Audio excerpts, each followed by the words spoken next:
तुलसी विवाह की प्राचीन लोक कथा। तुलसी विवाह के संबंध में कथा के अनुसार एक परिवार में ननद भाभी रहती थी। ननद अभी कुंवारी थी। वह तुलसी की बड़ी सेवा करती थी, पर भाभी को यह सब फूटी आंख नहीं सुहाता था। कभी कभी तो वह गुस्से में कहती थी कि जब तेरा विवाह होगा तो तुलसी ही खाने को दूंगी और तुलसी ही तेरा दहेज में दूंगी।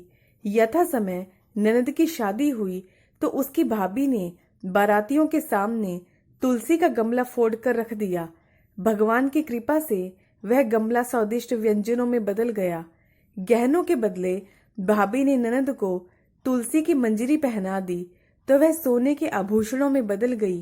कपड़ों के स्थान पर तुलसी का जनेऊ रख दिया तो वह रेशमी कपड़ों में बदल गया। ससुराल में उसके दहेज आदि के बारे में बहुत बड़ाई हुई। इस पर भाभी को बड़ा आश्चर्य हुआ और वह तुलसी जी की पूजा का महत्व उसकी समझ में आ गया।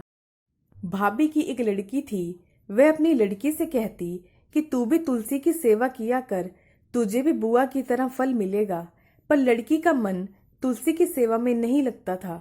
लड़की के विवाह का समय आया तो भाभी ने सोचा, जैसा व्यवहार मैंने अपनी ननद से किया था उसी के कारण उसे इतनी इज्जत मिली, क्यों न मैं अपनी लड़की के साथ भी वैसा ही व्यवहार करूं। उसने तुलसी का गमला फोड़कर बारातियों के सामने रख दिया, परंतु इस बार मिट्टी मिट्टी ही रही। मंजरी के पत्ते भी अपने पूरे रूप में ही रहे तथा जनेऊ जनेऊ ही रहा। सभी लोगों तथा बारातियों द्वारा भाभी की बुराई की जाती है। लड़की के ससुराल वाले भी लड़की की बुराई करते हैं।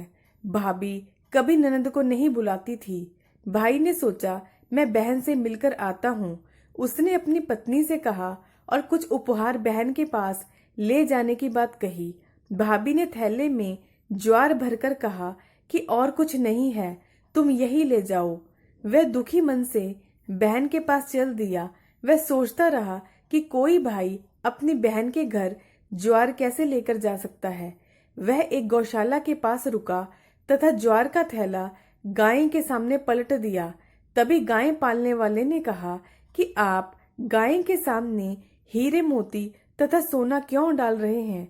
भाई ने सारी बात उसे बताई और धन लेकर खुशी से अपनी बहन के घर की ओर चल दिया। दोनों भाई बहन एक दूसरे को देखकर अत्यंत प्रसन्न हुए। तुलसी की सेवा करने से दाम्पत्य जीवन सुंदर और प्रगाढ़ होता है।